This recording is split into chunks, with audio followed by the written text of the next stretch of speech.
Good morning. What's up, guys? It's Adam with Coleman St. Bernards of Ohio. We got Ballet Princess and Charlene here with me. Hank and his daughter Oklahoma wrestling with Tucker, our red bone coonhound. We got Whiskey over there getting a nice drink of water. If you guys could like, subscribe, share our stuff today. I just wanted to talk about some really affordable ways to improve your dog's overall health. We got the cow over there. We just took one to butcher. Charlene is bred, and so is Ballet Princess. We got Hank over there. He is probably gonna breed Whiskey here. She's gonna go into heat too. So we've gone about, I would say about 4 or 5 months without any litters of pups. So we're excited to get pups back here rolling. You can see all the dogs are excited playing. I'm gonna let them out here in the pasture here in a second. But the first thing I just wanted to talk about is an easy way to improve your dog's overall health. We got some Bragg apple cider vinegar with the mother in it. We're not sponsored or anything by these guys, but I've just been using this for years. I'm gonna let these guys out here. Come on, everybody's excited. So the apple cider vinegar is really easy to incorporate into the dog's diet. We just use it because it can help her protect against any like UTIs or any fungal infections or things of that nature with the dog. So like a lot of times if a dog's got a UTI or you might see some pus or something forming, we definitely want to give them some apple cider vinegar. Our dogs, we usually give that to them daily, and what we do is we just put a splash of it in their water trough, which I'm going to walk over here and show you guys. This actually used to be an old cow trough, but when you have 6 St. Bernards and a red bone coonhound running around, you need a big water. So this, I'm not really sure what the size of this is, but it's used to be like a 55-gallon plastic drum. I cut it. You can see there's some slobber in there. But basically you just put a little splash in that, literally like just boom, and then fill it up with a hose. And then we actually do that with our cow's water too. I read an article about a guy, he raises cattle over in southern Ohio, and he was talking about just by adding a little bit of apple cider vinegar to your animal's water every day can help save you money by preventing a lot of illness, things of that nature. It's just kind of one of those things that helps boost their immune system. Like I said, protects against UTIs, fungal, all sorts of that stuff. So if the dog's got maybe like irritation, things like that nature, allergies, try giving a little shot of that. Could probably help it out quite a bit. The next thing, it's just a real cheap way, is some just regular peanut butter. I kind of did a video earlier this week about that with Hank, and basically the peanut butter is just going to keep weight on the dogs, especially the pregnant moms. So we got Ballet and Charlene right there doing her business. The peanut butter obviously is a very inexpensive option if your dog is pregnant or showing signs that it might need a little extra nutrition. That's got so much fat in it that it'll help give them that extra energy and maintain a healthy weight for them, especially if that's something they're struggling with.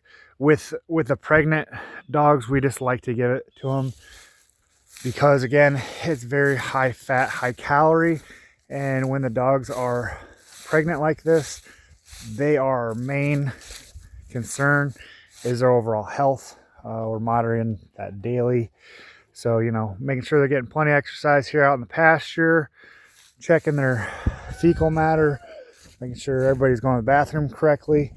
I think that's one of the things that's definitely overlooked is checking their poop, because you can tell a lot about a dog's overall health just by looking at its poop.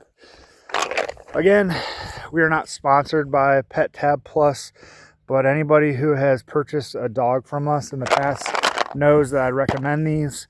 They're a very high potency nutritional supplement. You can give a full tab or a half a tab to the dogs daily, and what that does is it's just like a multivitamin for people. It's going to make sure that the dogs are getting all the nutrition they need on a daily basis. So again, it's just like a human taking a multivitamin. There's Whiskey Girl.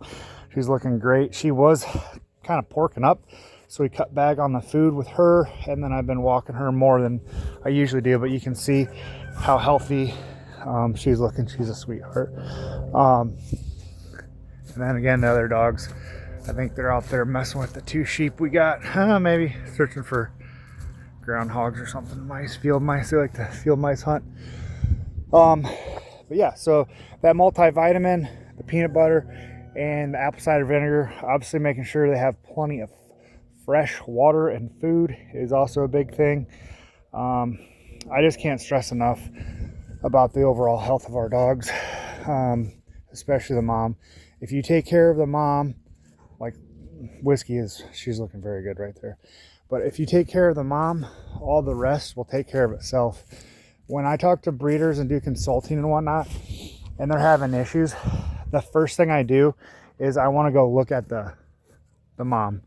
I want to see what her living environments are like, how much daily exercise she's getting, what kind of food are you feeding them, are they pin up all day? I mean, some of these kennels, and I'm not bad mouthing anything, I'm just giving the facts, but some of these kennels, these dogs have about a 10 by 10 square patch of cement that they're on a day, and you know, they poop and pee on that, and then they're just spraying it off. They might put some cleaner down, but the dogs are not running around in the fields like you see our St. Bernards run around. They got 5 acres here of pasture just for them. So, and that was the big thing with us. Balleray Princess, she's doing good. Hank, and then there's Oklahoma. But back to consulting with the breeders, they some of these dogs they never see the grass like this. They're in a kennel their entire life. Balleray Princess right here, she's a dog that we bought from a breeder that was getting out of St. Bernards, and Balleray was that type of dog. So her nutrition was way down when we first got her, and that's one of the things I've really been working on is her nutrition, making sure she's getting exercise. Here you go. Here goes Oklahoma. She loves messing with them sheep. And you can see the sheep are fast. Oklahoma! Hey, no. She knows to back off when I tell her. And it's funny, the sheep go run over by the cow. But yeah, a lot of these dogs, not a lot of them, but there are people that are raising dogs. Again, it's just the facts. They don't run around like this. They're not getting proper exercise. It's pretty tough living environments, but that's not how we do it. And it's just, and honestly, it's kind of sad that they never get a run out here in the pasture, hunting mice, sniffing around, playing with other dogs. And you can see Balleray, she's just starting to kind of figure it out. She's a great dog, very, very loving personality. She's a bigger girl, really nice, wide-bodied St. Bernard. You can see she's got some gray. She's only 5, which, again, I don't know how much nutrition she was getting. I've been trying to buy this dog for a couple years, and the breeder, I don't know what the deal was, but she did not breed the dog. The dogs only had 1 litter. I actually own 2 of her female pups. That would be Audrey, and then Roxanne was also one of her pups. But I met this breeder a while ago, and I fell in love with Balleray, and I've been trying to buy her for 3 years, and finally the lady's like, hey, if you still want that dog, I'll sell her to you. So I was really happy about that. Bring her here to St. Bernard Heaven, and she's getting really good nutrition. She looks great. You can see her tail was shaved there because she had a bunch of knots we had to get rid of, and put her on a pretty strict diet, and just working, socializing her and stuff. But really happy I got her. She's gonna live a great life here, and you can tell how big a head she is, and just wide bodied. She's a really nice dog. But I know I kind of went off on a tangent there, but it's Saturday morning. We're just getting the dogs out in the pasture. I wanted to share with you guys some nice, easy, affordable ways to help the overall health of the dog. Said apple cider vinegar. Just throw a little splash in their water every day, and you'll probably notice a pretty big difference. You can see all of our dogs' coats. They're absolutely gorgeous. Charlene, Tucker, a red bone, Hank, obviously, Oklahoma. We want the dogs to live their best life here on our farm and live it the way God intended them to be, because they're wild animals at one point, and especially the St. Bernards. People think they're these big lazy dogs. They're not. They're bred for search and rescue, and they like to be with people. They like to be out in the field exercising, sniffing stuff, hunting mice, being with the livestock. So anyhow, hope you guys have a great weekend. I know I kind of went off on a tangent there, but we just feel like this is the best way to not only let dogs live out in the pasture like this, free ranging, hunting and stuff, but also raising pups this way. We feel really strongly about this way of life for the dogs. Obviously you can see they're enjoying themselves, tails wagging. They'll be out here all day, and then we have this gate over here. They come through and whatnot. Anyways, all right, I got to pick some dog poop. Hope you guys have a great day. Please like, subscribe, share our stuff. If you have any questions about upcoming litters or things that can help improve your dog's overall health and life, please let me know. I love helping people out because in turn that really helps the dog out, which is the most important thing, is making sure these guys live their best life, because we're stewards of them. So make sure you're taking care of your dog, and if you got any questions, please let us know. Take care.